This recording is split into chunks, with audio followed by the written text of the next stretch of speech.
Thank you very much and for allowing me and inviting me to speak on prediction of clinical endpoints in cirrhosis. Now, if we look at prognostic variables in cirrhosis, typically they combine biochemical dysfunction, portal hypertension, and extrahepatic organ systems, and you're going to get different variables in here. But there are some cautions here. Every time you add a variable, it increases the expense of a model, and the model gets more complex, and it becomes a little more difficult to reduce applicability. So basically, remember, keep models simple. Now, I won't discuss ACLF as an endpoint. If you look at chronic liver disease, they go through compensated cirrhosis, some of whom decompensate, become critically ill, and die in the absence of liver transplant. So you're going from a stage of potentially reversible to unlikely reversible. And the different definitions are looking at the same course of the patient but at different time points. And so because the endpoints are variable and the definition is variable, I won't discuss ACLF. So in this talk, I'll go a little over the clinical course of MASL and overlap a little with the previous talk. We'll go over prognosis and compensated cirrhosis, which Manas has gone over really well with you. Prognosis in decompensated cirrhosis, but I think I'll spend a little more time in future, what we're going to do here. So this is a study which my colleague Alina Allen did. This is from our community, so we've got more than 5,000 patients followed for 23 years. So you can see from the time of diagnosis of NAFL, so that was the original term that was used in this study. At the end of 15 years, 3% get cirrhosis. Over a period of 4 years, 33% get cirrhosis. But you can see before they get cirrhosis, 14% are going to die, predominantly cardiovascular. In compensated cirrhosis, to about 8% will die, again cardiovascular. After 4 years, 33% get the first decompensation. 2 years after that, they get their second decompensation. And you can see the rate of death in here. So that means you have a 15-year interval during which cirrhosis and complications are potentially preventable. So the predictive models that we need in the MASL population are going to be a little different. So here is what I was thinking that potentially is required. So we screen with demographics and lab variables, and this is the question I think, Ajay, you had. So based on that, we classify patients into high risk and low risk. So this is at the machine learning stage. So those at low risk will be reassessed at future, maybe in 1 or 2 years.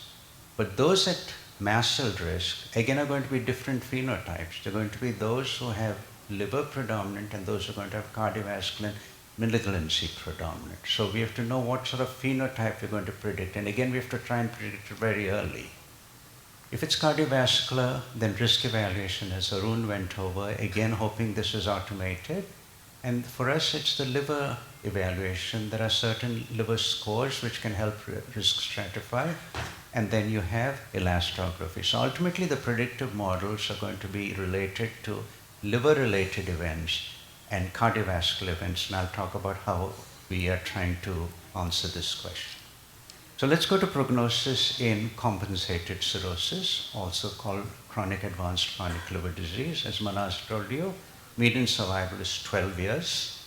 Once they get decompensated cirrhosis, by which we mean overt ascites, overt encephalopathy, or variceal bleeding, survival drops to about 2 years. Then there's a term called further decompensated. That is a complication of a complication. So if you have ascites, it's refractory ascites, SPP, or AKI. It's variceal bleed, it's a second variceal bleed. If it's encephalopathy, it's refractory encephalopathy. That drops median survival to 9 months. Now here's the problem. Endpoints are more predictable if progression is unidirectional.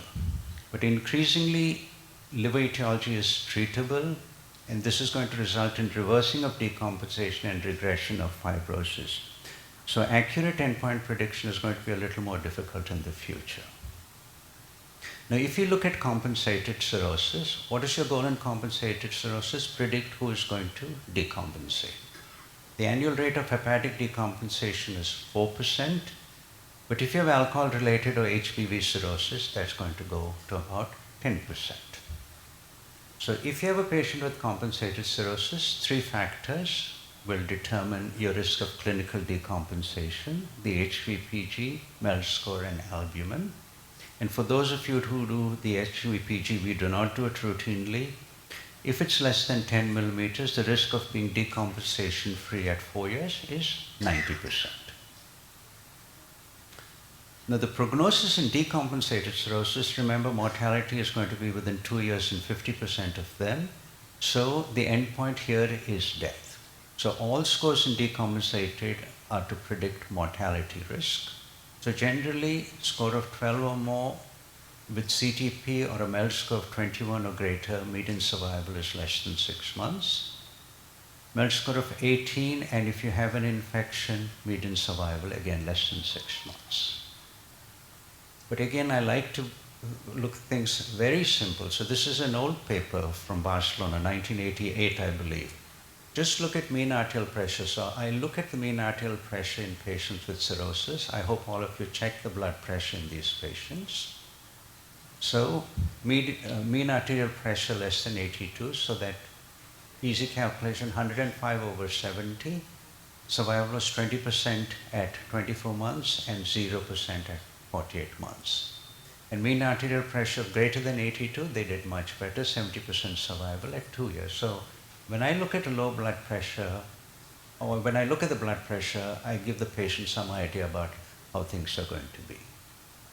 The prognostic scores in decompensated cirrhosis are CTP, the MELD score and its variations, and there are organ failure scores, but they're not really useful, I think. They're reflective scores and they describe the dying process, and I'll show you what I mean by that. And there are other scores for organ transplant allocation, which I won't go into. So any score that you have very close to the endpoint is going to be very accurate.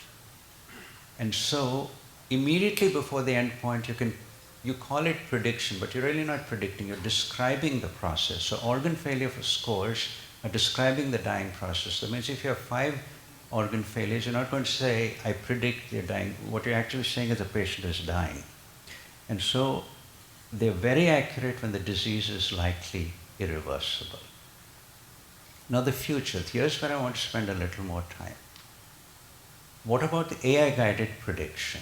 So tools need to be cheap and universally available, high patient acceptance, and if your patient can test at home, even better. Wearable devices are attractive, but they're very expensive. So the question we ask, can we use ECG, which is done so commonly, and especially in the massive population, can we use that as a prognostic tool in cirrhosis? So we know cirrhosis has profound alterations in the circulatory system, and hemodynamic circulation is critically related to the clinical endpoints.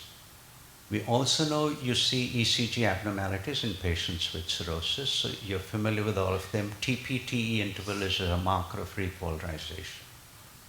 So the question was, can we detect cirrhosis? So just diagnose it looking at the ECG. So we developed the A score, which is ACE, AI Cirrhosis ECG score.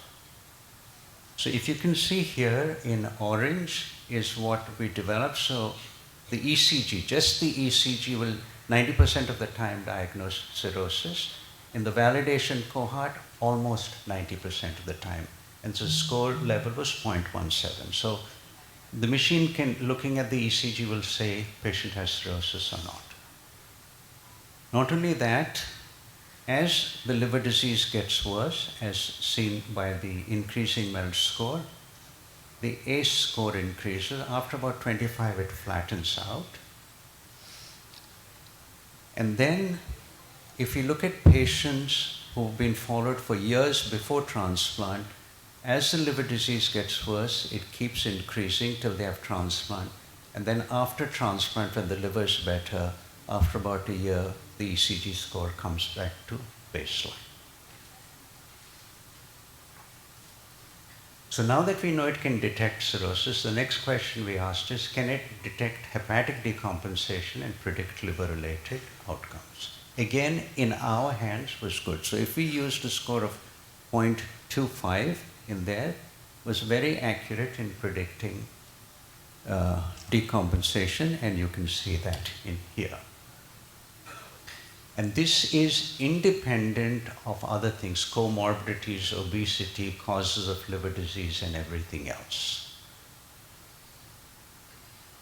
Ultimately, we hope we get a score like this. So if your score is less than 0.25, these patients won't die for 5 years. They don't have any decompensating events or mortality.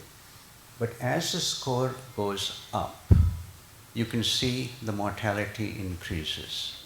So let's take a patient who's come with a score of 0.75. We look at the patient and say mortality at 1 year is 50%, and in 5 years the patient won't be alive. So again, for here, liver-related mortality, we look at liver transplant and then we realize, of course, it was a mistake because it's not that much better than the MELD sodium, but then MELD sodium is what we use for allocation of liver. So it seems to predict mortality independently, but the MELD score is better. But we have to validate this, and so we validated this in a cohort from Barcelona. Again, it's useful, good predictive value, but not as good as when we developed it, and that's typical of all models, so we have to really do better than this. Now, so in clinical practice, so when you get a patient, this is what we're ultimately hoping we can do. So when we see a patient, this is the screen that we have. If you go to cardiology, this is all the cardiology tests that were done. So then we'll just click on the AI dashboard, and this is what's going to come up. So we know from patients, this is what our cardiologists have done, predictive of amyloid, low ejection fraction, hypertrophic cardiomyopathy, and we have a thing here now of cirrhosis. But we're hoping we'll have a big liver section here, and then the questions that we have are the cardiovascular events, whether we can predict that here. So let me show you examples that we can have in here. So here is a patient with autoimmune hepatitis, low score, and then she flared her autoimmune hepatitis and went into liver failure. So you can see just over weeks how the score has rapidly increased. So it predicted the disease severity. But here's another patient, 70 years old, MELD sodium score only 10, so it looks like she's not that sick, but if you look at her problems here, she's actually quite sick. And her score has gone up again. So the A score is picking up disease severity, which we're not picking up at the MELD score alone. And finally, here we have a young woman whom we transplanted for biliary cirrhosis. You can see the score is high. 1 year post-liver transplant, the score has come to normal. So to summarize, ECG model can predict the presence of cirrhosis, mainly if it can detect cirrhosis. It may predict liver disease severity, complications, and mortality over time. But I think we still have to work on this model a little more before we can say it's ready to be used.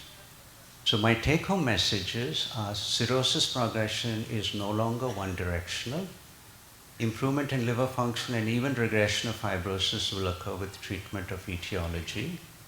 And current predictive models will become increasingly less accurate in the future. And this is because of reversal of cirrhosis etiology and death from non-hepatic complications. And the hope is that simple and cheap AI-based models in the future will more accurately predict endpoints. Thank you.